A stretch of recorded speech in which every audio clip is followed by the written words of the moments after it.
গপ্প মিলে ঠেক, কিছু ভয়, কিছু রহস্য, কিছু হাসি, কিছু প্রেম, এই ঠেকে সবই আছে।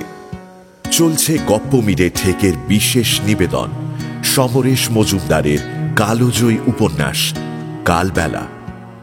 আজ তৃতীয় পর্ব। শুরু করার আগে এখনো পর্যন্ত কি হয়েছে ছোট্ট করে বলে দিই।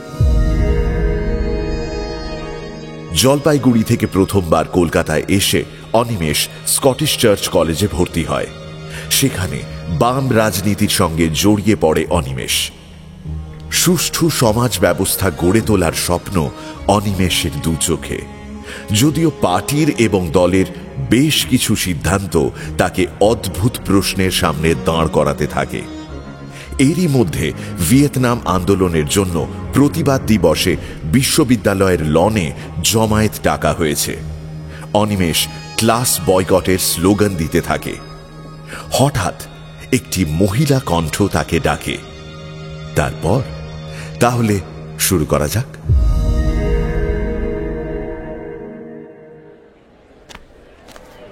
আপনার সঙ্গে আমাদের কথা আছে। বলুন। আপনারা কি চান বলুন তো? মানে আমরা এখানে পড়াশুনো করতে এসেছি। এতদিন ধরে যে পরিশ্রম করেছি সেটাকে জলে ভাসাবার রাইট আপনাদের কে দিল? আপনারা আজ ক্লাস বয়কট করতে বলছেন, কাল ধর্মঘট করতে হবে। এই করেই বছরটা যাক।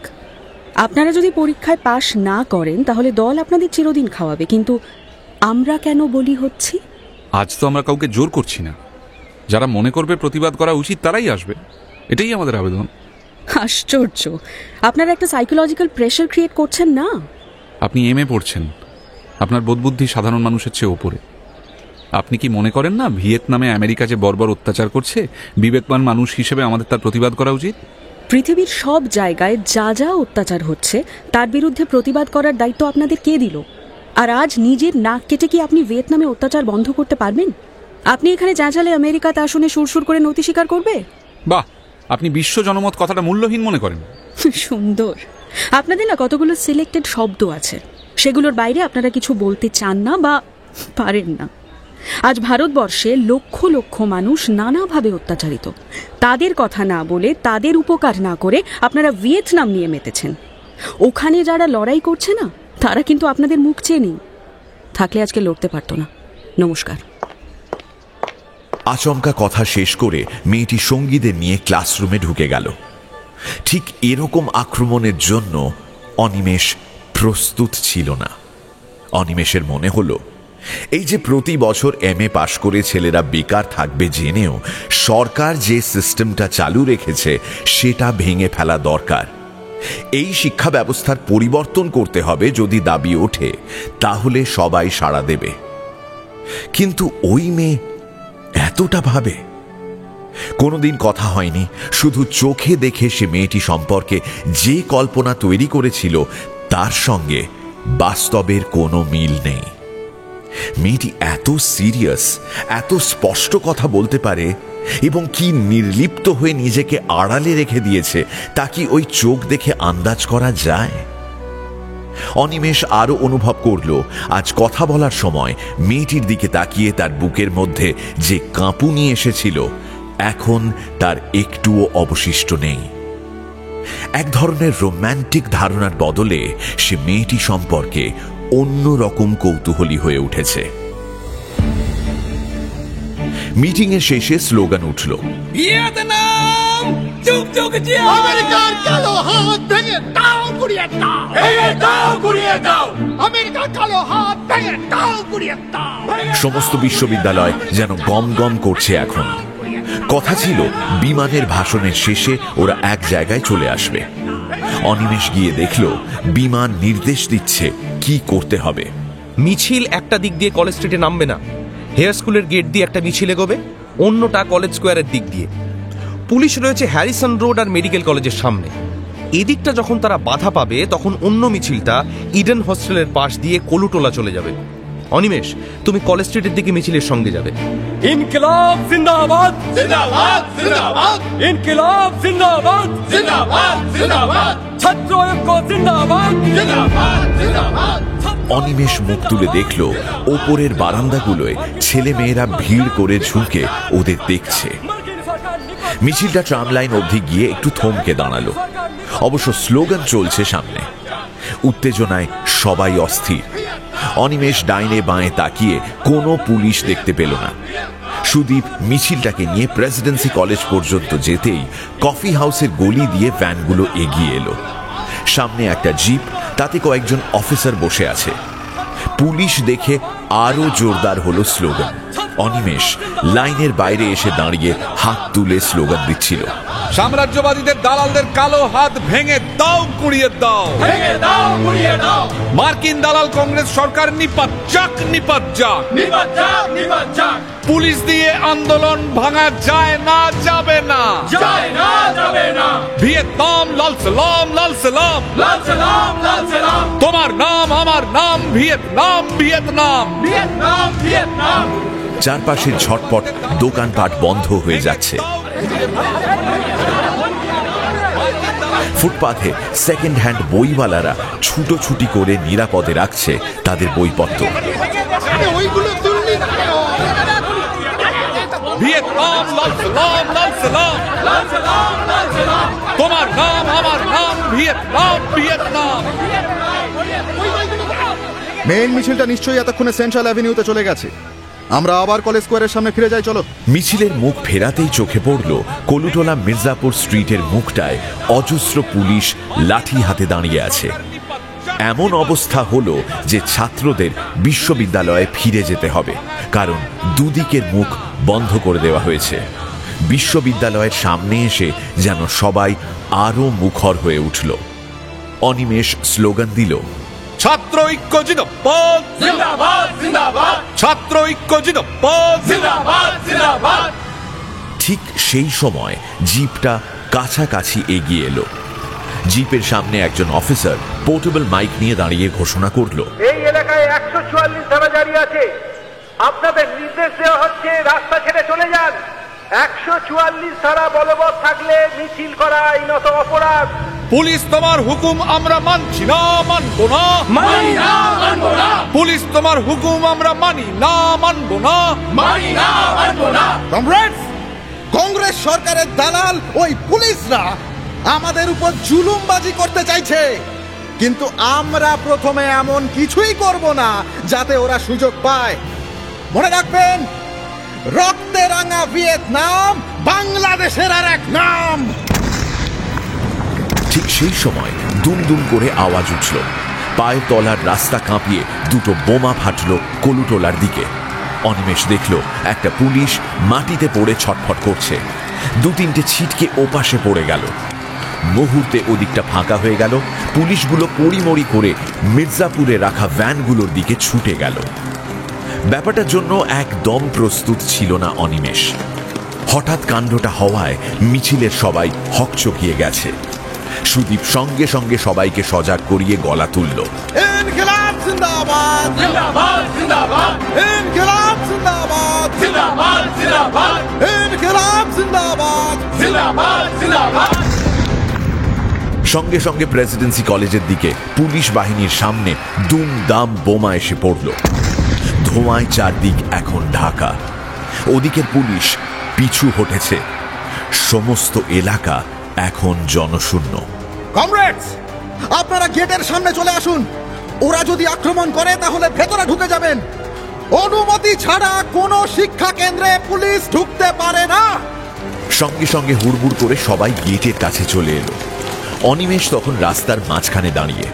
সে দুপাশে চোখ বুলিয়ে বোমার উৎসটা খুঁজল। প্রথম যে বোমা দুটো পড়েছে সেগুলোর দিকে তার খেয়াল ছিল না, কিন্তু শেষের দুটো যে প্রেসিডেন্সি কলেজ থেকে পড়েছে এই বিষয়ে কোনো সন্দেহ নেই। এই ধরনের পরিকল্পনার কথা তার জানা ছিল না। সে মুখ তুলে দেখল বিশ্ববিদ্যালয়ের ব্যালকনিগুলোয় মেয়েদের ভিড় এবং তাদের নজর সব ওর দিকে। অনিমেষ, অনিমেষ, এদিকে। সঙ্গে সঙ্গে টিয়ার গ্যাস চার্জ করলো পুলিশ। ঠিক অনিমেষের সামনে একটা শেল এসে পড়ে ধোঁয়া ছাড়তে শুরু করলো। অনিমেষ দেখল শেলটা এখনো অবিকৃত এবং ধোঁয়া একটা দিক থেকেই বেরোচ্ছে। চোখ জ্বলছে, কিন্তু অনিমেষ পকেট থেকে রুমাল বার করে শেলটাকে তুলে কয়েক পা এগিয়ে পুলিশের দিকেই ছুঁড়ে দিল।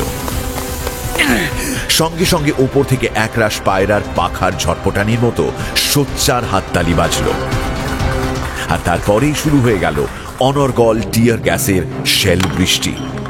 অনিমেষ সুদীপের কাছে সরে এলে সে বলল, কি করছো কি? ওরকম হিরো হওয়ার জন্য মাঝ রাস্তায় দাঁড়াবার দরকার ছিল না।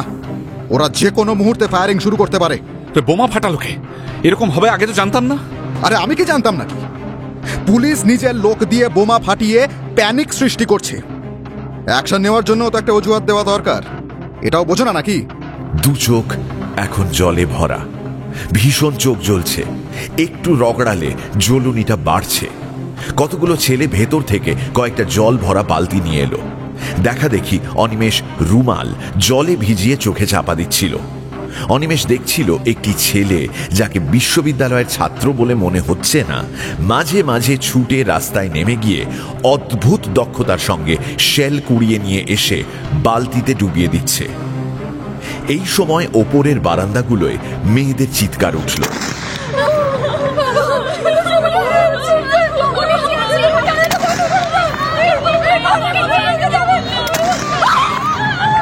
পুলিশ এবার বারান্দা তাক করে শেল ছুঁড়ছে। সারাদের কাণ্ডটা দেখেছো? মেয়েরা ওদের কোনো ক্ষতিই করেনি, তবু ওখানে শেল ছুটছে। এর একটা ব্যবস্থা নেওয়া দরকার। আমরা অ্যাটাক করব। কথাটা বলেই সে ছুটে গেল ওপাশে। অনিমেষ বুঝতে পারছিল না অ্যাটাক করব বলতে সুদীপ ঠিক কি বোঝাচ্ছে। রাইফেলধারী পুলিশের সঙ্গে যুদ্ধ করার ক্ষমতা কি ছাত্রদের আছে? ঠিক সেই মুহূর্তে ওর মাথায় আর একটা বোধ উঁকি দিল। এখন যে ব্যাপারটা হচ্ছে সেটা কি আদৌ হওয়া উচিত? যে ইস্যু নিয়ে ওদের বিক্ষোভ জানানোর কথা, সেই ইস্যুটা তো ধামাচাপা পড়ে যাচ্ছে। আর সেটা এমন একটা ব্যাপার যে তা নিয়ে এত বড় কাণ্ড হওয়া ঠিক নয়। এ যেন মশা মারতে কামান দাগার মতো ব্যাপার। হঠাৎ ওর খেয়াল হলো বিমান নিশ্চয়ই এতক্ষণে আসল মিছিল নিয়ে অনেক দূর এগিয়ে গেছে। অর্থাৎ বিমানের যাওয়াটা নিরাপদ করার জন্যই এখানে ওদের পুলিশকে ব্যস্ত রাখতে হবে।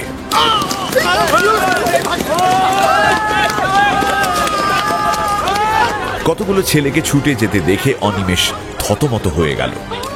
এরকম শব্দ কি কারণে মানুষের গলা থেকে বের হয় কে জানে, কিন্তু ছেলেগুলোকে কেমন যেন অপ্রকৃতিস্থ দেখাচ্ছিল। আর সঙ্গে সঙ্গে প্রেসিডেন্সি কলেজের সামনে অবিরাম বোমা বৃষ্টি শুরু হয়ে গেল। অনিমেষ ব্যাপারটা বুঝে ওঠার আগেই দেখল ওপাশের থেমে থাকা ট্রামটা দাউ দাউ করে জ্বলছে। আচম্বিতে তার মনে সেই ছবিটা ভেসে এলো। প্রথম যে রাতে সে কলকাতায় পা দিয়েছিল, এমনি করে একটা ট্রামকে জ্বলতে দেখেছিল।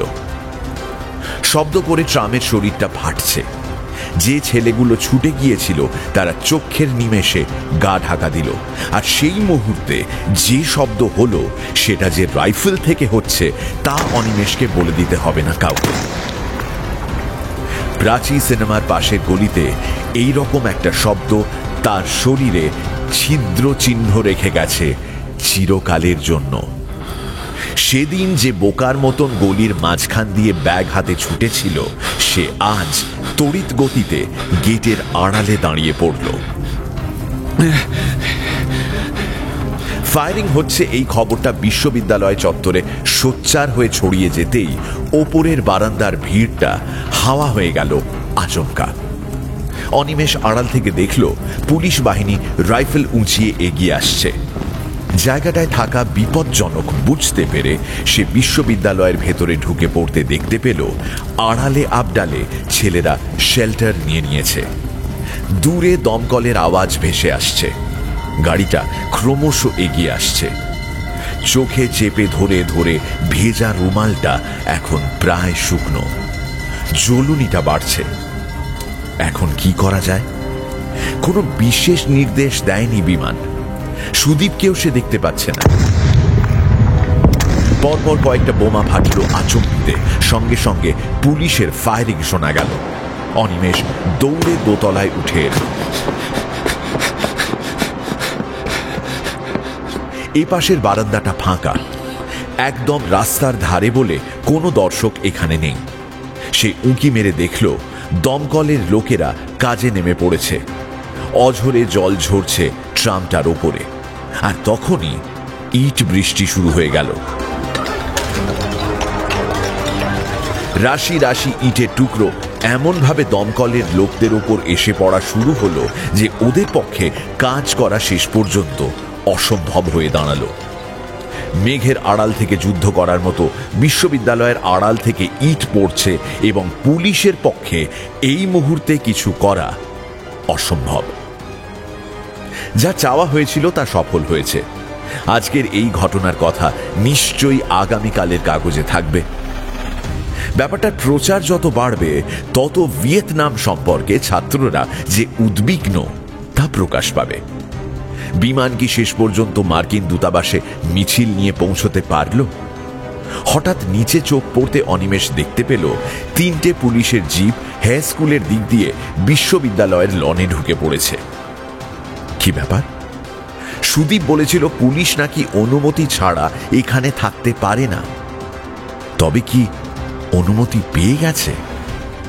এতক্ষণে খেয়াল হলো এত যে গোলমাল হচ্ছে, ছেলে মেয়েরা টিয়ার গ্যাসে নাস্তানাবুদ, কিন্তু ভাইস চ্যান্সেলর তো দূরের কথা, কোনো অফিসারকে এগিয়ে আসতে দেখা যায়নি। ওরা নিশ্চয়ই জানেন যে কিছুতেই ছাত্রদের বোঝানো সম্ভব নয়, অতএব হাল ছেড়ে বসে আছেন। পুলিশের একজন খুব বড় অফিসারকে ভাইস চ্যান্সেলরের ঘরের দিকে যেতে দেখতে পেল সে। কয়েক মিনিট যেতে না যেতেই অফিসারটি নেমে এসে কিছু বললেন ওর সহকর্মীদের, আর তারপরই বিশ্ববিদ্যালয় চত্বর পুলিশে পুলিশে ছেয়ে গেল। অনিমেষ সুদীপকে দেখতে পাচ্ছে না। ছাত্রদের তরফ থেকে কি করা উচিত এখন? হুকুম পাওয়া মাত্র পুলিশ ছুটে গেল সেই অংশটায় যেখান থেকে লুকিয়ে ইট বৃষ্টি করা হচ্ছে। কেউ কাউকে সতর্ক করার চেষ্টা করার আগেই একটা কনস্টেবল 2টো ছেলেকে টানতে টানতে ভ্যানটার কাছে নিয়ে এলো।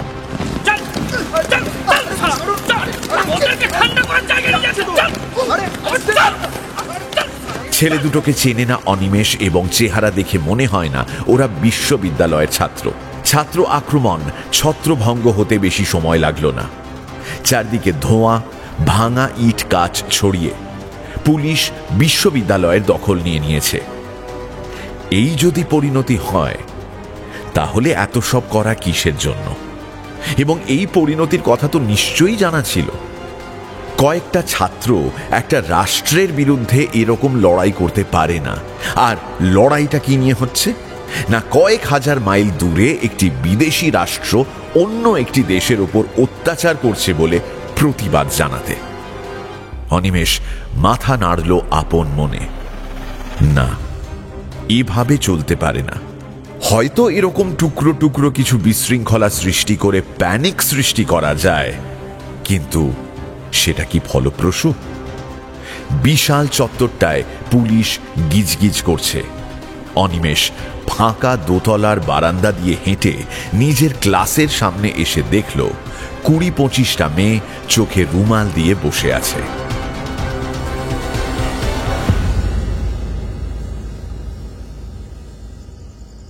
সন্ধে হয়ে এসেছে। সাহসী ছেলেরা বেরিয়ে গেছে বিশ্ববিদ্যালয় থেকে। পুলিশের ভ্যান এখন বিশ্ববিদ্যালয়ের গেটে এবং কলেজ স্ট্রিটে ছড়িয়ে ছিটিয়ে দাঁড়িয়ে। চারধারে থিতিয়ে এলেও কোনো দোকানপাট খোলেনি। পোড়া ট্রামটাকে এখনো সরিয়ে নেওয়া হয়নি। সমস্ত কলকাতা জেনে গেছে কলেজ স্ট্রিটে এই সংঘর্ষের কথা। খবর এসেছে বিমানের মিছিল এয়ারলাইন্সের কাছেই পুলিশ আটকে দেয়। খুবই শান্তিপূর্ণ ছিল শোভাযাত্রা, তাই ওখানে কিছু ঘটেনি।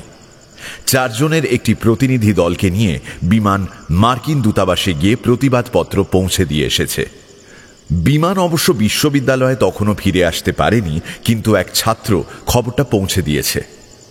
সুদীপ 4-5 জনের একটা দলকে নিয়ে কথা বলছিল। এই যে পুলিশ ছাত্র সংঘর্ষ হলো, সেটা হয়তো একটা ছোট্ট বিক্ষিপ্ত ঘটনা, কিন্তু এই ঘটনা থেকে আর একটা ঘটনা জন্ম নেবে। আজ যদি সারা দেশের মানুষ এই রকম ঘটনা অবিরত ঘটাতে থাকে, তাহলে যে কোনো সরকারের পক্ষেই তার মোকাবিলা করা অসম্ভব। ভারতবর্ষ ভিয়েতনাম হয়ে যাবে সেই সময়। আপনি যা বলছেন তা এসব ইস্যু নিয়ে সম্ভব নয়। সেটা আমরা জানি, কিন্তু এইভাবেই মানুষকে সচেতন করতে হবে অনিমেষ। যে কোনো লক্ষ্যে পৌঁছাতে গেলে সরাসরি যাওয়া সম্ভব নয়, কিছু ছলনার আশ্রয়ও নিতে হয়। আজকের এই ঘটনা না ঘটালে বিমান মার্কিন দূতাবাসে পৌঁছাতে পারত না। তোমাদের মনে রাখতে হবে, আমরা গণতন্ত্রে বিশ্বাসী। আমরা কিন্তু কোনো রকমের সশস্ত্র যুদ্ধের কথা চিন্তা করছি না। আমরা আইনসম্মত দল এবং খোলাখুলি কাজ করতে চাই। পার্টির যদি এই সিদ্ধান্ত হয়, তাহলে আজ আমরা সংঘর্ষে গেলাম কেন? কে বলেছে তোমাকে আমরা সংঘর্ষে গেছি? পুলিশ সম্পূর্ণ বিনা প্ররোচনায় আমাদের উপরে কাঁদানে গ্যাস ছুঁড়েছে, গুলি চালিয়েছে। ছাত্র আন্দোলনকে হেয় করার জন্য নিজেরাই গুন্ডা দিয়ে ট্রাম জ্বালিয়েছে। তুমি কি যারা ট্রাম জ্বালিয়েছে তাদের দেখেছো অনিমেষ? ওদের কি ছাত্র বলে মনে হয়েছে তোমার? তবে আর দু একটা ইঁট যা এখান থেকে ছোড়া হয়েছে তা প্ররোচিত হওয়ার পরেই ছোড়া হয়েছে। ব্যাপারটা যে সম্পূর্ণই সাজানো তা বুঝতে এত অসুবিধা হয় কেন? একটি ছেলে দৌড়ে এসে বলল, সুদীপ, সাংবাদিকরা এসছে, কথা বলতে চায়। কি করবে? বিমান তো নেই। কেন, আমরা তো আছি। ওদের ক্যান্টিনে বসাও আর রাখালদাকে চা করতে বলো, আমি আসছি। অনিমেষ, বোধহয় কিছু মেয়ে এখনো আটকে আছে এখানে, তাদের বুঝিয়ে বলো ভয়ের কিছু নেই, ওরা বাড়ি চলে যেতে পারে। আমি রিপোর্টারদের সামলাচ্ছি। সুদীপ খুব গম্ভীর ভঙ্গিতে ইউনিয়ন অফিসের দিকে হাঁটতে লাগলো। সঙ্গীদের কাছ থেকে বিদায় নিয়ে অনিমেষ নিজেদের ক্লাসরুমের দিকে হাঁটছিল। এর আগে যখন সে মেয়েদের দেখেছিল তখন কোনো কথা বলেনি, চুপচাপ দরজা থেকে সরে সুদীপের খোঁজে নেমে এসেছিল। এখন সিঁড়ির মাঝামাঝি মুখোমুখি হয়ে গেল ওদের। ওরা নেমে আসছে। কি যুদ্ধ শেষ হয়েছে আপনাদের? অনিমেষ সেই চোখ দুটোকে নজর করল। এখন সেগুলি টকটকে জবা ফুলের মতো লাল। আরেকটি মেয়ে প্রায় ভেঙে পড়া গলায় বলে উঠল, ট্রামবাস চলছে না। না, আমি কি করে ঠাকুরিয়া যাই বলুন তো? সেন্ট্রাল এভিনিউতে চলে যান, ওদিকে সব বাস পাবেন। সে কি? এই যে একজন বলল সব বাস ট্রাম বন্ধ। সেটা শুধু কলেজ স্ট্রিটে। আপনারা ইডেন হোস্টেলের পাশ দিয়ে চলে যান, উত্তর বা দক্ষিণ দুদিকের গাড়ি পেয়ে যাবেন। পুলিশ গুলি করবে না তো? কি আশ্চর্য, খামোখা পুলিশ গুলি করতে যাবে কেন? সে লক্ষ্য করছিল সবাই কিছু না কিছু বলছে, কিন্তু সেই প্রথম প্রশ্ন করার পর থেকে একজন একেবারে চুপ, যেন তার উত্তরটা না পাওয়া অবধি সে কথা বলবে না। ততক্ষণে অন্যান্য ক্লাসের ছেলেমেয়েরা ইডেন হস্টেলের পথে বেরিয়ে যেতে শুরু করেছে। প্রায় নিঃশব্দে ওরা হাঁটা শুরু করতে অনিমেষ অবাক হয়ে দেখল একজন চুপচাপ দাঁড়িয়ে আছে। একটু অস্বস্তির গলায় সে জিজ্ঞাসা করল, আপনি যাবেন না? সব অসুখেই কি এক ওষুধ খান আপনি? মানে? পরোপকার করতে গিয়ে এত তাড়াহুড়ো করছেন কেন? সেন্ট্রাল এভিনিউ যে আমার পথ তা আপনাকে কে বলল? আপনি এত বেঁকিয়ে কথা বলেন কেন? সবসময় মানুষকে বিদ্ধ করে কি আনন্দ পান কে জানে। কোথায় থাকেন আপনি?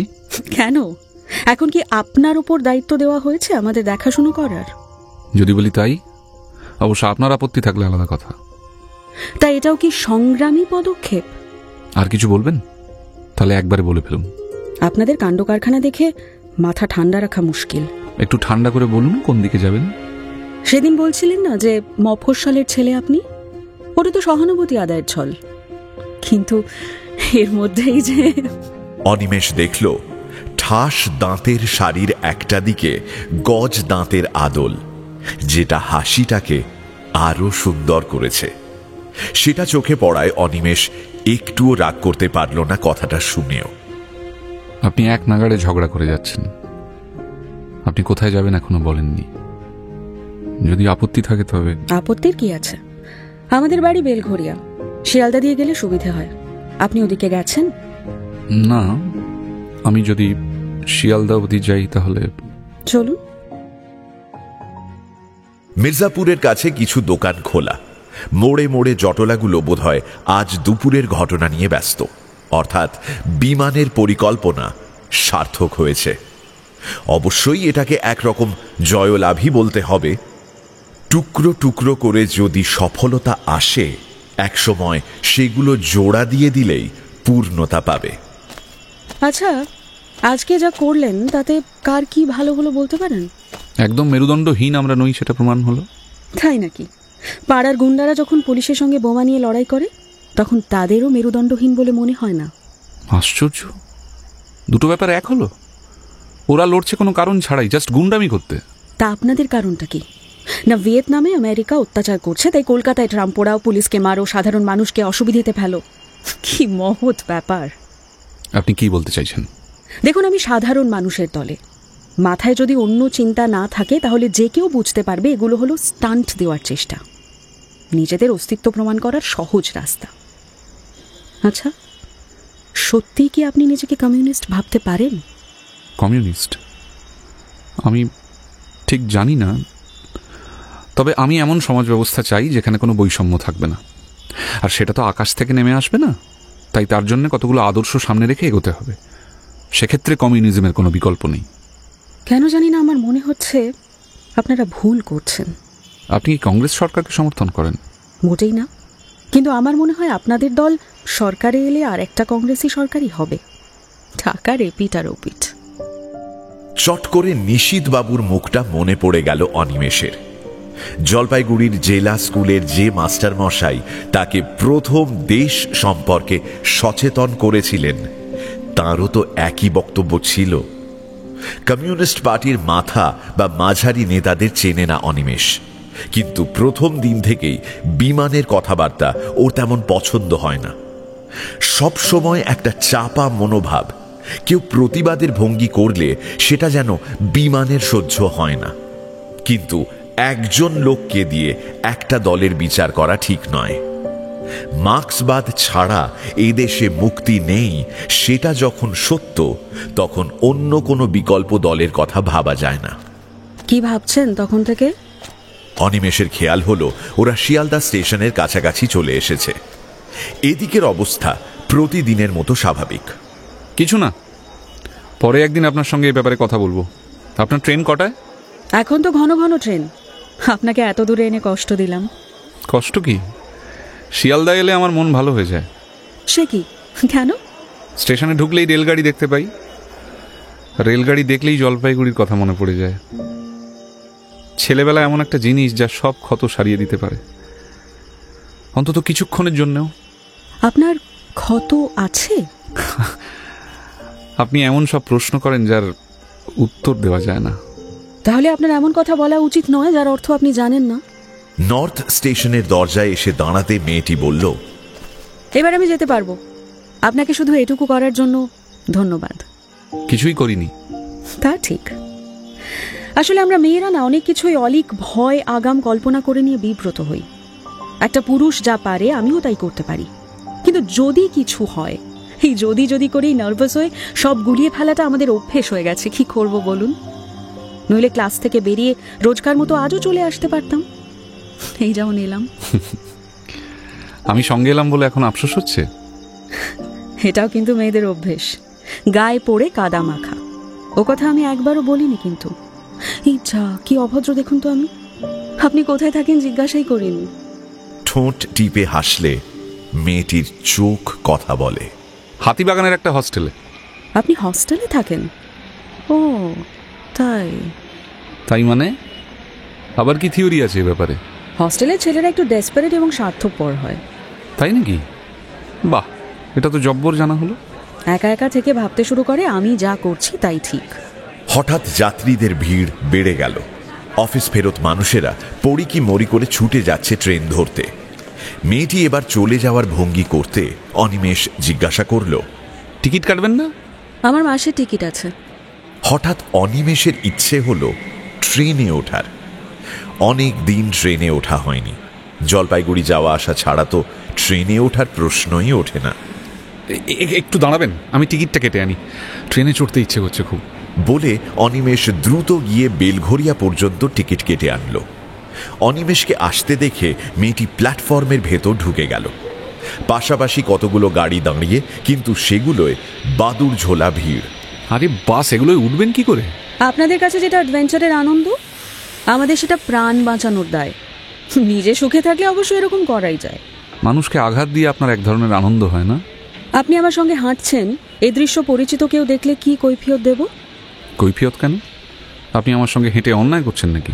এই সন্ধেবেলায় একটা ছেলের সঙ্গে ঘুরঘুর করছি, সমাজটাকে তো আপনারাই নিয়ন্ত্রণ করেন। এখন সমাজ বলে কিছু নেই। তাই নাকি? তাহলে সুষ্ঠু সমাজ ব্যবস্থা চান কেন? থতমত হয়ে গেল অনিমেষ। কি কথা থেকে কোন কথায় চলে গেল এই মেয়ে?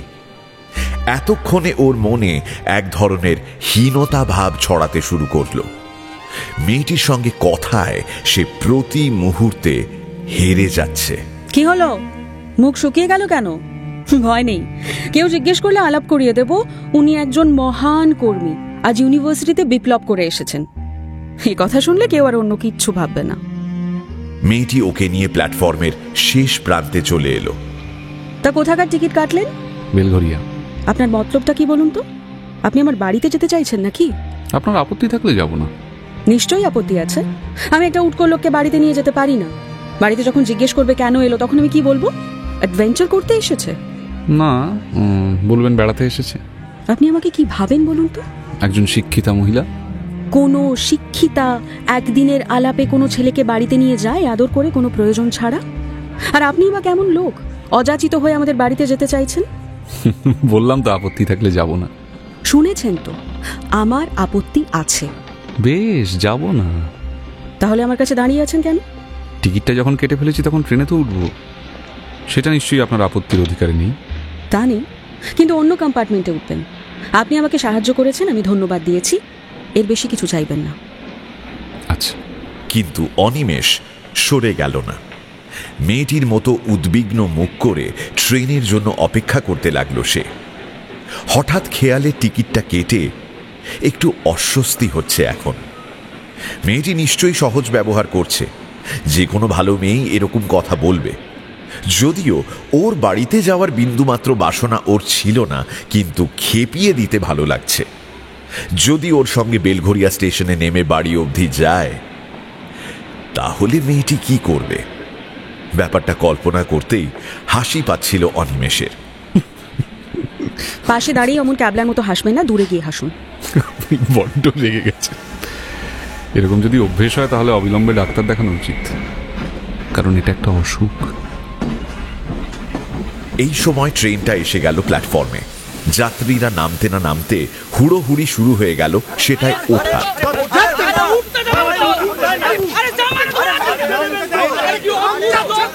একটু দূরে দাঁড়িয়ে অনিমেষ দৃশ্যটা আতঙ্ক নিয়ে দেখছিল। কয়েক সেকেন্ডের মধ্যে ট্রেনটা ভরে গেল মানুষে। এখনো প্রচুর লোক ছোটাছুটি করছে প্ল্যাটফর্মে একটু জায়গা পাওয়ার আশায়। এই মানুষগুলো প্রতিদিন এভাবে গাদাগাদি করে যায়। মুখ দেখে বোঝা যায় না ওরা এতে অসন্তুষ্ট কিনা। অভ্যেস বোধহয় সবকিছু সহজ করে দেয়। এ নিয়ে বিক্ষোভ নেই, তবে এটুকুও না পেলে মাঝে মাঝে অগ্নিকাণ্ড হয়। কতটুকু ন্যূনতম চাহিদা মানুষের, তবু তাই মেটাতে সরকার অক্ষম। আচ্ছা, কমিউনিস্ট পার্টি তো এসব নিয়ে আলোচনা শুরু করতে পারে। সঙ্গে সঙ্গে মেয়েটার কথা মনে হতেই সে মুখ ফিরিয়ে দেখল সেখানে কেউ নেই। তবে কি ওই ভিড় ঠেলে মেয়েটি উঠে পড়েছে ট্রেনে? হঠাৎ কেমন নিঃসঙ্গ মনে হলো ওর। এতক্ষণ কথা কাটাকাটি করেও যা মনে হয়নি, হঠাৎ ওকে না দেখে তাই হলো। অনিমেষ ট্রেনের কামরাগুলোয় সাগ্রহে চোখ বোলানো শুরু করলো। একটা কম্পার্টমেন্টের সামনে এলো। এখানে লোক আছে, কিন্তু অন্যগুলোর চেয়ে কম, কারণ সামনে বড় বড় করে মহিলা এবং ফার্স্ট ক্লাসের চিহ্ন লেখা আছে। আর তারই জানলায় বসে মেয়েটি অনেকক্ষণ তাকে লক্ষ্য করছে।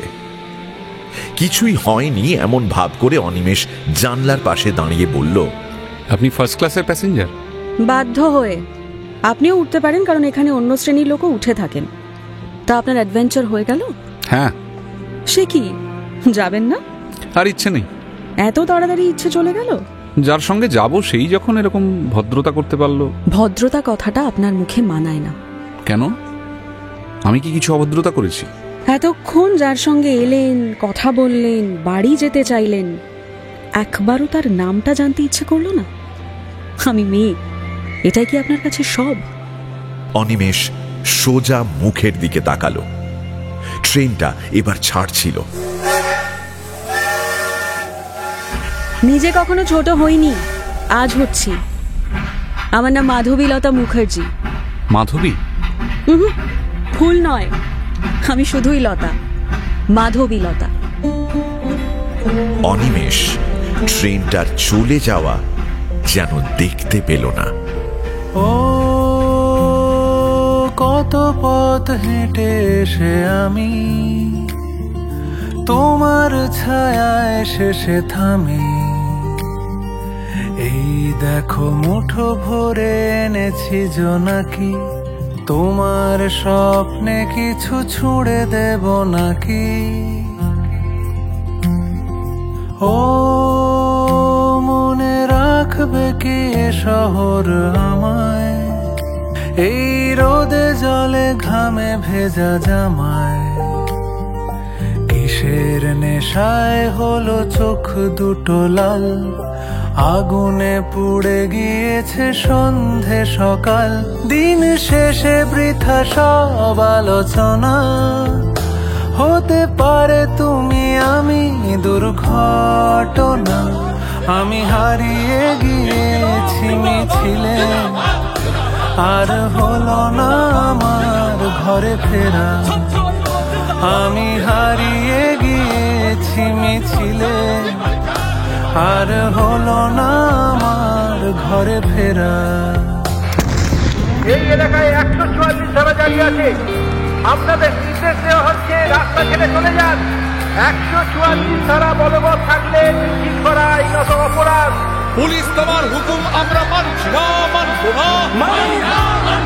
পুলিশ তোমার হুকুম আমরা মানি না, মানব না। কংগ্রেস সরকারের দালাল ওই পুলিশরা আমাদের উপর জুলুমবাজি করতে চাইছে।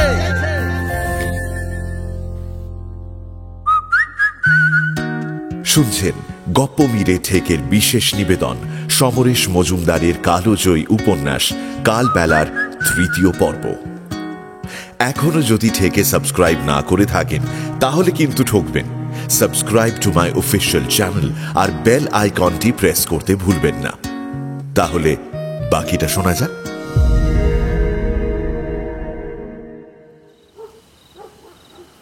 জীবনে কখনো কোনো নেশা করেনি অনিমেষ, কিন্তু কাল থেকে নিজেকে কেমন নেশাগ্রস্ত মনে হচ্ছে। যেন মারাত্মক সাপ আচমকা ছোবল বসিয়ে বিষ দিয়ে গেছে এবং এখন তার আর কিছু করার নেই। বিষ যখন শরীরে কাজ করে তখন আপাত যন্ত্রণা চাইতে নেশা মানুষকে আচ্ছন্ন করে, ঘুম পায়, এবং সেই খানিক ঘুম কখন চিরকালের হয়ে যায় সে টের পায় না। ভোরের আলো ফুটে গেছে, অথচ মাধবীলতাকে গতকাল দুপুরের আগে সে ভালোভাবে চিনতই না। গতকালের ওই রকম উত্তেজনাময় ঘটনাগুলোয় যখন তার নার্ভ টান টান, ঠিক তখন এমন করে সে নিহত হবে তা কে জানত। হেসে ফেলল অনিমেষ জানলায় দাঁড়িয়ে। কিন্তু মাধবীলতাকে সে চেনে না। শুধু এইটুকুই মনে হয়েছে মেয়েটি নরম এবং বোকা নয়, সহজে আত্মসমর্পণ করার জন্য ও জন্মায়নি। মাধবীলতার নিজস্ব চিন্তাভাবনা আছে এবং সেটাকে গুছিয়ে স্পষ্ট ভাষায় বলার ক্ষমতা রাখে। এরকম সতেজ ডাঁটো আত্মবিশ্বাস নিয়ে কথা বলতে কোনো মেয়েকে অনিমেষ দেখেনি। কলকাতায় এসে নীলার সঙ্গে আলাপ হয়েছিল, কিন্তু নীলা কখনোই আকর্ষণ করে না, বুকের মধ্যে এমন করে কাঁপন আনে না। মাধবীলতার মতো এমন দ্যুতি ছড়ায় না। অথচ গতকাল মাধবীলতা সম্পূর্ণ নিরাসক্ত ভঙ্গিতে তাকে আহত করে কথা বলছিল। কিন্তু যেই ট্রেনটা চলে গেল স্টেশন ছেড়ে, অমনি অনিমেষকে কেউ যেন আচমকা ছুঁড়ে দিল এমন এক অসীমে, যেখানে শুধুই ভেসে থাকতে হয়, ভেসে যেতে হয়। হঠাৎ অনিমেষের খেয়াল হলো, সে যে মাধবীলতাকে ঘিরে এসব ভাবছে, এটা তো সে সমর্থন নাও করতে পারে। এমনও হতে পারে মাধবী অন্য কাউকে ভালোবাসে। কথাটা মনে হতেই একটা অস্বস্তি শুরু হলো। মাধবীলতাকে সে জানে না, এবং এই অবস্থায় নিজেকে প্রকাশ করে হয়তো খেলো হয়ে যেতে পারে। তাছাড়া কাউকে পেতে হলে তার যোগ্য হতে হয়। অনিমেষের এই প্রথম মনে হলো, মানুষ হিসেবে তার যোগ্যতা কতখানি সে কখনো ভেবে দেখেনি। বিশ্ববিদ্যালয়ের ছাত্র, এমন একটা বিষয় নিয়ে পড়ছে যার বাজার মূল্য শূন্য, বাবার প্রচুর অর্থ নেই, শারীরিক সুস্থতা পায়ের জন্য সব সময় মেনে নেওয়া যায় না। একে কি যোগ্যতা বলে? তবে এখনো পর্যন্ত সাফল্যের কথা তার চিন্তায় কখনো আসেনি। আজ মাধবীলতার জন্য সেটা সম্ভব নয়। নিজের পছন্দ মতো, কিংবা বলা যায় মনের মতো পড়াশোনায় সে চিরকাল নির্ভর ছিল। অনিমেষ হেসে ফেলল। না, এই জন্য ওর কোনো আফসোস নেই। দেশের জন্য এককালে যে ধরনের সেন্টিমেন্ট কাজ করত ওর মনে, ইদানিং সেটা নেই। সে বুঝতে পেরেছে, এই ভারতবর্ষে জন্মে বড় হয়েও কেউ ভারতবর্ষ নিয়ে কোনো চিন্তা করে না। মানুষের চিন্তা ভাবনা এখন তার ব্যক্তিগত স্বার্থ সিদ্ধির সঙ্গে জড়িত। তবু অনিমেষের মনে হয়, কমিউনিস্ট পার্টি একমাত্র কাছের দল যার সঙ্গে কাজ করলে এই পরিবর্তন সম্ভব।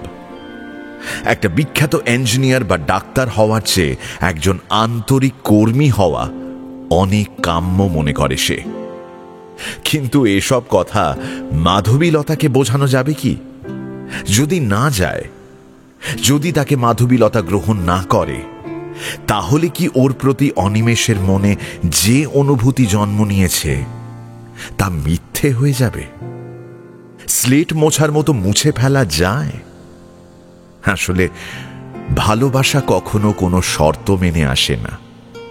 আমরা তার উপর বাধা নিষেধ আরোপ করি। কেন যে এমন হয়? জীবনে আর কখনো এমন করে সময় পার করার তাগিদ অনুভব করেনি অনিমেষ। আজকের প্রথম ক্লাস 12টায়। 12টা বাজলেই মাধবীলতার দেখা পাওয়া যাবে। এখন চোখ বন্ধ করলেই সেই ঝকঝকে মুখ, সামান্য নিচু মুখের ভঙ্গিমায় ধরে রাখা দীঘল চোখের চাহনি যেন বুকের গভীরে অনন্ত হয়ে মিশে যায়।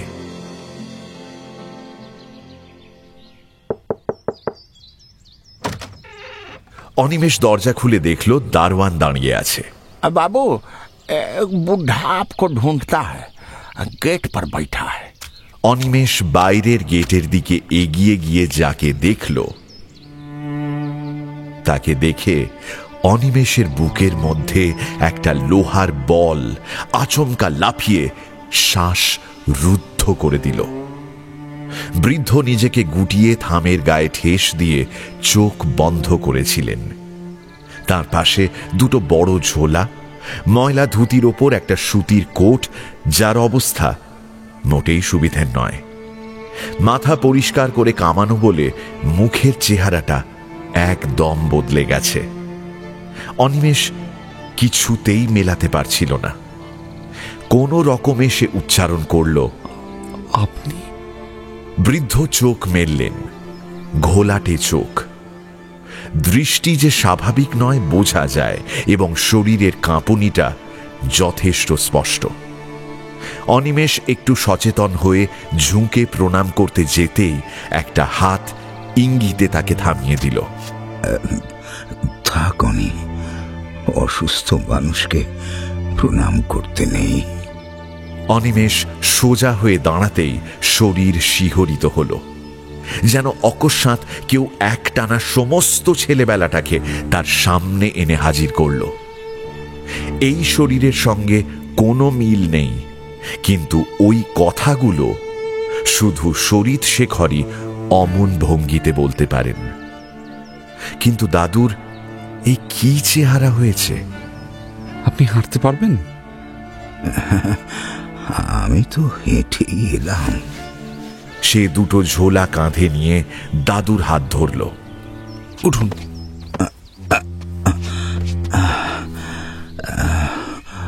তোমার ঘর কদ্দূর? 3 তলায়, আপনি আস্তে আস্তে উঠুন। হাতের মুঠোয় উত্তাপ লাগছে। শরীর শেখরের জ্বর এসেছে অবশ্যই, তিনি টলছিলেন। চাতালটার কাছাকাছি এসে অনিমেষ বুঝতে পারল ওর পক্ষে আর হাঁটা সম্ভব নয়। শরীর শেখরের আপত্তি থাকা সত্ত্বেও অনিমেষ দাদুকে প্রায় কোলে তুলে নিল। ক্লান্ত শরীর শেখর নাতির হাতে নিজেকে ছেড়ে নিশ্চিন্ত হয়ে বললেন, একটা সময় ছিল যখন তুমি আমার কোলে ধামসাতে, আমার কাঁধে চেপে ঘুরে বেড়াতে, আর এমন একটা কাল এলো যখন আমি তোমার কোলে চেপে ওপরে উঠছি। বিধাতার কি নিয়ম, সব শোধবোধ হয়ে গেল।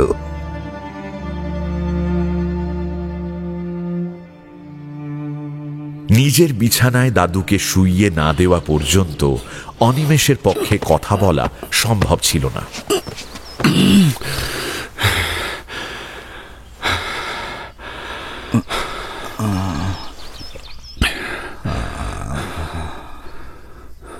ঘর অগোছালো, ময়লা জামা প্যান্ট থেকে শুরু করে কাগজপত্র এলোমেলো ছড়ানো। এরকম ঘরে শরীর শেখর কখনো বাস করেননি। সেই অবস্থাতেই দ্রুত হাতে ঘরটাকে ঠিক করে ফেলল অনিমেষ। শরীর শেখর বোধহয় দীর্ঘদিন পর বিছানা পেয়ে আরাম বোধ করছেন, কারণ বালিশে মাথা রাখা মাত্রই তিনি নেতিয়ে পড়লেন। চোখ বন্ধ, ঘুম ঘুম ভাবটা বোঝা যায়। কপালে হাত রেখে অনিমেষ এবার নার্ভাস হয়ে পড়ল। ডাক্তার দেখাতে হবে। হস্টেলের পাশেই গ্রে স্ট্রিটের মোড়ে একজন ডাক্তারকে প্রায় সে লক্ষ্য করে থাকে, তাঁকেই ডাকলে ভালো হয়। তমালকে দাদুর কাছে রেখে অনিমেষ ছুট লাগালো। তমাল অবস্থাপন্ন ছেলে, এরকম বড় লোকের দুলালদের আদৌ পছন্দ করত না অনিমেষ, তাই যতটা সম্ভব ওকে এড়িয়ে যেত। অথচ আজ দাদুকে নিয়ে সে যখন বিব্রত, তখন অন্য ছেলেদের আগে তমালই সাহায্যের হাত বাড়িয়ে দিল। ডাক্তার সেনের চেম্বারে বেশ খানিক তর্ক বিতর্ক হলো, আগে থেকে নাম না লেখানো নিয়ে। দাদুর জন্য অনিমেষ সব কিছু করতে পারে। বেশ খানিক উত্তেজনার পর ডাক্তার এলেন, শরীর শেখরকে দেখলেন, ব্যাগ খুলে একটা সিরিঞ্জ বের করে ইনজেকশন দিলেন। সামান্য যে ব্যথাটুকু লাগলো তাতেই দাদু চোখ খুলে আবার চোখ বন্ধ করলেন। অনিমেষ বুঝতে পারছিল যে ওর চেতনা আর ওর দখলে নেই। হঠাৎ খুব ভয় করতে লাগলো অনিমেষের। যদি কিছু হয়ে যায়, এই মানুষটার কাছে সে এমন ঋণবদ্ধ যে একে ছাড়া কিছু ভাবা অসম্ভব। তার সমস্ত ছেলেবেলা এই মানুষটা নিজের ইচ্ছে মতো সাজিয়ে দিয়েছেন। নিজের অজান্তে অনিমেষ ছোটবেলার মতো বলে উঠল, ওং ভগবতে শ্রীরামকৃষ্ণায় নমঃ, ওং ভগবতে শ্রীরামকৃষ্ণায় নমঃ। রামকৃষ্ণদেব সম্পর্কে তার আগ্রহ বা ভক্তির কোনো প্রকাশ কলকাতায় এসে ঘটেনি। মার্কস কিংবা লেনিন পড়ার সময় এই সব সংস্কারগুলোকে সে নির্মমভাবে সরিয়ে দিয়েছে। অথচ রক্তে ডুবে থাকা এই সংস্কার হঠাৎ নিজের অজান্তে ভুস করে মাথা তুলল। প্রায় 15 মিনিট সময় চলে গেছে। শেষ পর্যন্ত পালস দেখে ভদ্রলোক সহজ হয়ে ঘাড় ঘুরিয়ে অনিমেষকে বললেন, মনে হয় খুব টর্চার করেছেন। ইঞ্জেকশনটাই কাজ হয়েছে, এখন স্বাভাবিকভাবে ঘুমোবেন। আমি যে ওষুধ লিখে দিচ্ছি সেগুলো খাইয়ে কাল রিপোর্ট করব। ভয়ের কিছু আছে? ছিল, হরলিক্স, বিস্কুট আর মিষ্টি ফল ছাড়া আজকে কিছু দেওয়ার দরকার নেই। মনে হচ্ছে 3-4 দিন কিছুই খাননি আর খুব পরিশ্রম করেছেন। আচ্ছা চলি। ও হ্যাঁ, আজ ক্লাস কামাই করো, অন্তত একটা দিন একে সবসময় চোখে রাখা দরকার। ওষুধপত্র আনিয়ে অনিমেষ দাদুর পাশে বসে বাতাস করছিল। সকালে যে সময়টা কাটছিল না সেটা এখন দৌড়ে যাচ্ছে। এখন দুপুর, হস্টেল ফাঁকা, 12টার ক্লাসটা করা হলো না। আজ সকালে যে তাগিদ বুকের মধ্যে ছটফট করছিল সেটা এখন মিইয়ে গেছে। মাধবীলতাকে দেখার ইচ্ছের চেয়ে এই বৃদ্ধের পাশে বসে থাকতে বড় আরাম হচ্ছিল। দাদুর কথাটা মনে পড়ল, সব শোধবোধ হয়ে গেল। মাথা নাড়ল অনিমেষ। না, কখনোই শোধ হয় না। দুপুর ঘন হলে শরীরশেখর চোখ খুললেন, নাতিকে দেখে ধীরে ধীরে বললেন, অনি, তোমাকে খুব কষ্ট দিলাম না? অনেক দিন পর অনিমেষ ঝরঝর করে কেঁদে ফেলল।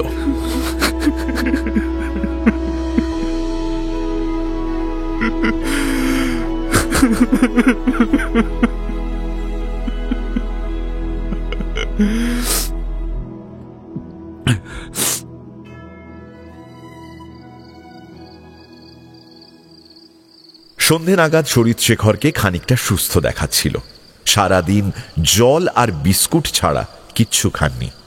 অনিমেষ জোর করে একটা সন্দেশ খাইয়ে দিলে বৃদ্ধের গলার স্বর একটু স্বাভাবিক হলো। বাথরুমে যাব। কথাটা শোনা মাত্র অনিমেষ বিচলিত হয়ে পড়ল। ওদের এই হস্টেলের বাথরুম খুব সভ্য ধরনের নয়। এতগুলো মানুষের প্রয়োজন মেটাতে হয়তো কিছু বন্দোবস্ত করা যেত, কিন্তু তার সুরক্ষা সম্ভব নয়। জলপাইগুড়ি থাকতে যে মানসিক গঠন ও অভ্যাস অনিমেষের ছিল, কলকাতার হস্টেলে থাকতে এসে তা কিছুটা লণ্ডভণ্ড হয়ে গিয়েছিল। কিন্তু শরীরশেখর কি করে এই রকম ব্যবস্থা মেনে নেবেন? এই ধরনের বাথরুম কিভাবে ব্যবহার করবেন তিনি? কি আমার কথা শুনতে পাওনি? হ্যাঁ, আসুন। অনিমেষ ব্যস্ত হয়ে উঠল। তারপর দাদুকে সযত্নে ধরে ধরে সামনের ছাদে নিয়ে গেল।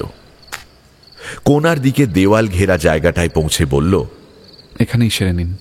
ভেতরে দুটো সিমেন্ট লাগানো ইট ছাড়া আর কিচ্ছু নেই। অনিমেষ যা আশঙ্কা করছিল তাই হলো। শরীরশেখর বেরিয়ে এসে বললেন, এখানে জলের কল নেই? না, মানে এটা খুব প্রয়োজনের জন্য। রোজ জমাদার এসে ধুয়ে দিয়ে যায়।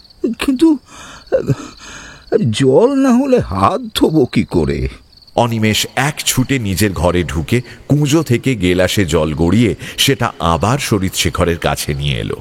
খাওয়ার জলে শৌচ করো নাকি আজকাল? ছি ছি ছি। আপাতত এই জলে কাজ মিটিয়ে নিন, আমি ভালো করে ধুয়ে রাখবো। ঘরে ঢুকে শরীরশেখর বললেন, শিক্ষা মানুষকে এমন নোংরা করে না, ভাবতে পারি না। তোমাকে এতদিন কি শেখালাম? এখানে আমি একা কি করব? যেমন পরিবেশ তেমন ভাবেই চলতে হচ্ছে।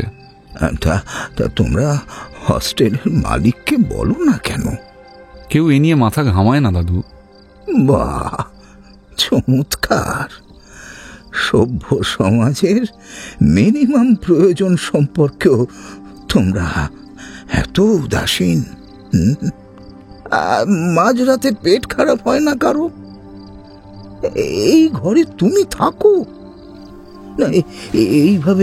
এইভাবে তোমার থাকতে ইচ্ছে করে?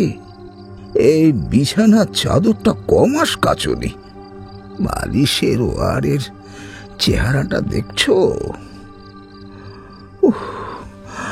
ওখানে মুখ রাখতে তোমার প্রবৃত্তি হয়? বইপত্র স্তূপ করে ছড়ানো, এখানে ওখানে জামা ঝুলছে, দেওয়ালে ঝুল। একটা মানুষের রুচি তার শোয়ার জায়গায় ফুটে ওঠে, তাই না? শরীরশেখর নিজের ঝোলাটা এগিয়ে দিলেন। এতে একটা চাদর আছে, তাই পেতে দাও। মোটামুটি একটা ব্যবস্থা করে দাদুকে শুইয়ে দিয়ে অনিমেষ বলল, আপনি একটু বিশ্রাম নিন, আমি ঘুরে আসছি। আজ তো তোমাকে ক্লাস করতে দিলাম না, তা সন্ধেবেলায় পড়তে বসবে না? কথাটা শুনে অনিমেষের মজা লাগলো। কলকাতায় আসার পর তাকে কেউ পড়তে বসার কথা বলেনি। এদিকে এই মানুষই সন্ধেবেলায় চিৎকার করে না পড়লে এমন শাসন করতেন যে অনিমেষ তটস্থ থাকত। দাদুকে সে এখন কি করে বোঝাবে যে পড়াশোনা ব্যাপারটা সময় মেপে করার অভ্যেসটা আর নেই? প্রয়োজন মতো সেটা করতে অভ্যস্ত হয়ে গেছে সে। অনিমেষ মুখে কিছু বলল না, হাত বাড়িয়ে শরীর শেখরের কপাল স্পর্শ করে বলল, 99-এর বেশি হবে না। দাদু এখন চুপ করে শুয়ে থাকুন, অনেক কথা বলেছেন, আমি ডাক্তারকে রিপোর্ট দিয়ে আসি। নিজের গেটে সুপারিনটেন্ডেন্টের সঙ্গে দেখা। অনিমেষ তাকে শরীর শেখরের কথা জানিয়ে ডাক্তার সেনের চেম্বারে গেল। সব শুনে ডাক্তার বললেন, শোনো, ওর বয়স হয়েছে, আজ যদি জ্বর চলে যায় তো ভালো, কিন্তু আবার যদি আসে তাহলে তুমি ম্যানেজ করতে পারবে না। ভিটামিন ডেফিসিয়েন্সি তো আছেই, মনে হয় কদিন কিছু খাননি। আবার যদি জ্বর আসে ব্লাড আর ইউরিন পরীক্ষা করিয়ে নেবে। আর 2টো ওষুধ চেঞ্জ করে দিলাম। আজ রাত্রে হরলিক্স আর সন্দেশ দেবে, দুধ সহ্য নাও হতে পারে। কাল যদি জ্বর না থাকে এই ফুডগুলো দেবে, ঠিক আছে? ও আরেকটা কথা, হস্টেলে কোনো বৃদ্ধ রোগীর দেখাশোনা হয় না, ওকে অন্য কোথাও শিফট করো। আর আমার চেম্বারে একটা ফোন আছে, এভাবে হুটহাট চলে আসার চেয়ে টেলিফোনে কথা বললে ভালো হয়। চেম্বার থেকে বেরিয়ে অন্য চিন্তা ঢুকলো অনিমেষের মাথায়। আজ সকালে ওষুধপত্র কিনতে বেশ কিছু খরচ হয়ে গেছে। বাবা যে টাকা পাঠান তাতে সব খরচ মিটিয়ে সামান্যই নিজের জন্য থাকে, জমানোর তো কোনো প্রশ্নই নেই। সামনের ওষুধের দোকানে গিয়ে প্রেসক্রিপশনটা দেখাতে আরও কিছু টাকা চলে গেল। তার কাছে বড় জোর 20টা টাকা পড়ে আছে। মাসের একেবারে শেষ হলে 2 টাকাও থাকতো না। অনিমেষ ভাবছিল, দাদু নিশ্চয়ই বেশি দিন থাকবেন না, কিন্তু বাকি মাসটা কিভাবে চালাবে? বাবার কাছে নতুন করে টাকা চেয়ে চিঠি দেওয়া তার পক্ষে অসম্ভব। ব্যাপারটা নিয়ে আরেকটু চিন্তা করতে গিয়ে অনিমেষ একটা ব্যাপার আবিষ্কার করে থতমত খেয়ে গেল।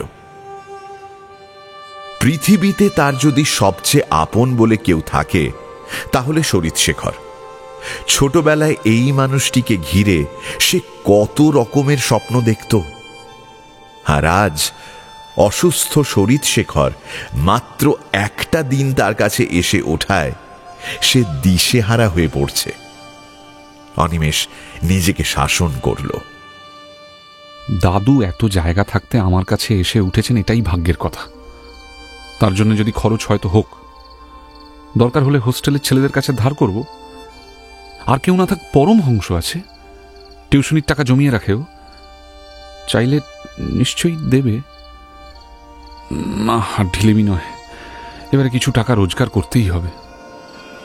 হাতিবাগানের মোড়ে দাঁড়িয়ে এইসব কথা ভাবছিল অনিমেষ। এখন এই সন্ধেবেলায় বেশ ভিড় হয়, মেয়েরাই কেনাকাটা করতে অথবা দোকান দেখতে বেরিয়ে পড়েছে। অনিমেষের এসব দিকে খেয়াল ছিল না। আরে এদিকে এদিকে, কি হে, তুমি কি তোমার মধ্যে ছিলে? কি ভাবছিলে তো? এ কি সারপ্রাইজ সুভাষদা, কোথেকে এলে? আরে আমি তো বেলগাছিয়ে গিয়েছিলাম, ট্রাম থেকে তোমাকে দেখতে পেয়ে নেমে এলাম। তখন থেকে নাম ধরে চেঁচাচ্ছি, কোনো সাড়া নেই। অসুখ টসুখ আছে নাকি? না না, আসলে একটু অন্যমনস্ক হয়ে গেছিলাম, এই আর কি। অনেকদিন পরে তোমার সঙ্গে দেখা হলো, কিন্তু তুমি যে কলকাতায় আছো তাই জানতাম না। বিমানদা বা সুদীপ কেউ তো বলেনি। বলেনি? হয়তো বলতে ইচ্ছে হয়নি, কিংবা ভুলে গেছে। আমি ঠিক বুঝতে পারলাম না। ছাড়ো, সব কথা না বোঝাই ভালো। অনেক সময় বুঝতে না চাইলে উপকার হয়, বুঝলে? তার চেয়ে চলো আমরা একটু চা খাই।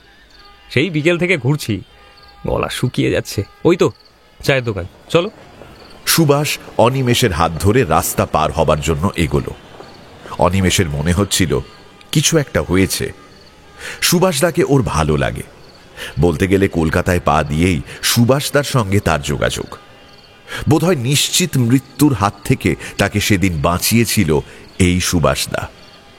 লোকটা খুব চাপা এবং কারো ব্যাপারে নাক গলাতে ভালোবাসে না।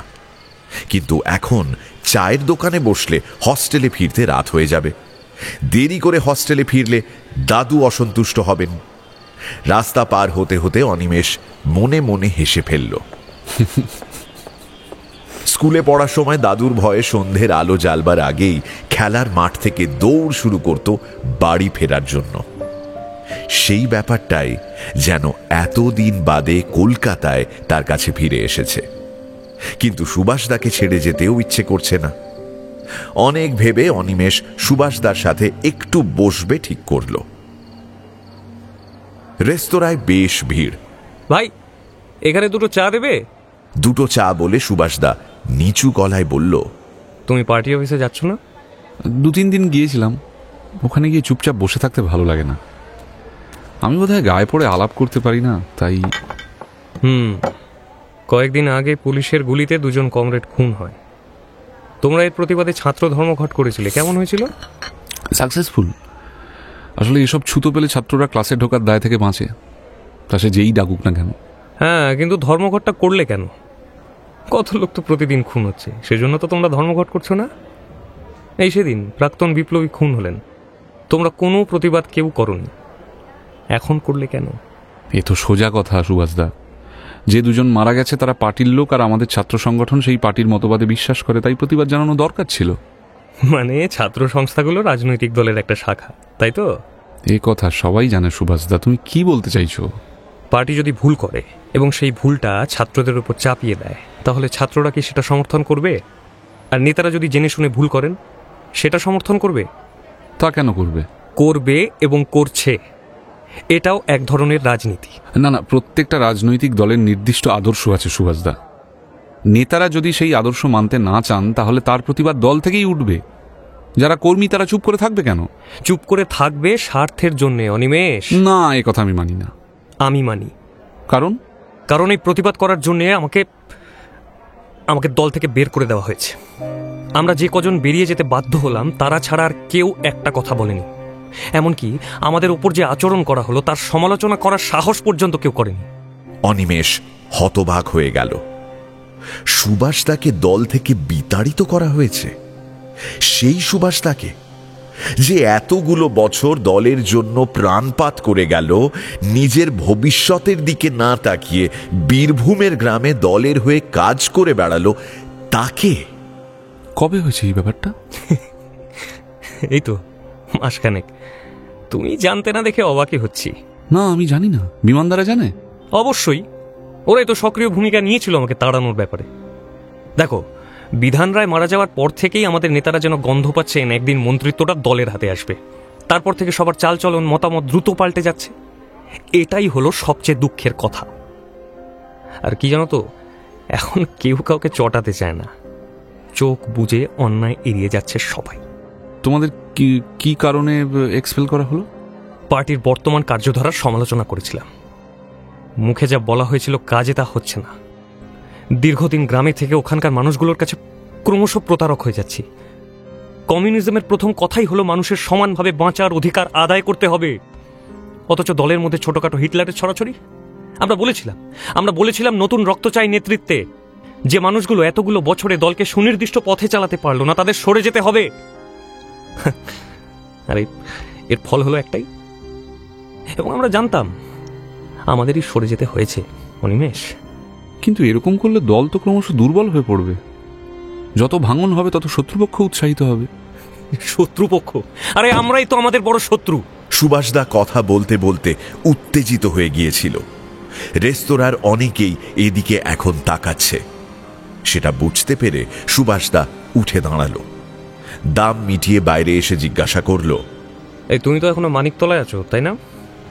হ্যাঁ, না, আমি এই গ্রে স্ট্রিট, হরিঘোষ স্ট্রিটের মোড়ের হোস্টেলে এসেছি। আসবে? না, আজ থাক। তবে তোমাকে আমার দরকার। ব্যাপারটা একটু ভাবো অনিমেষ। অবশ্যই এসব কথা এখনই কাউকে বলার দরকার নেই। আমি শিগগিরই দেখা করব।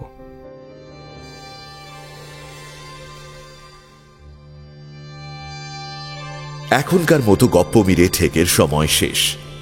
সুভাষদার সঙ্গে কি অনিমেষের আর দেখা হবে? পার্টির সঙ্গে অনিমেষের সমীকরণ কোন দিকে যাবে? এই প্রশ্নের উত্তরের সাথে আগামীকাল আসব আমি গপ্পমীরে ঠেকের বিশেষ নিবেদন সমরেশ মজুমদারের কালোজয়ী উপন্যাস কালবেলার চতুর্থ পর্ব নিয়ে, ঠিক রাত 9টায়। Till then, like, share and subscribe to my official channel, আর বেল আইকনটি প্রেস করতে ভুলবেন না। নিজে তো শুনছেন, সঙ্গে বন্ধুদেরও জানান। প্রত্যেক শনিবার রাত 9টায় আমি মীর নিয়ে আসি গপ্পমীরে ঠেক, আপনার গপ্পের প্লেলিস্ট।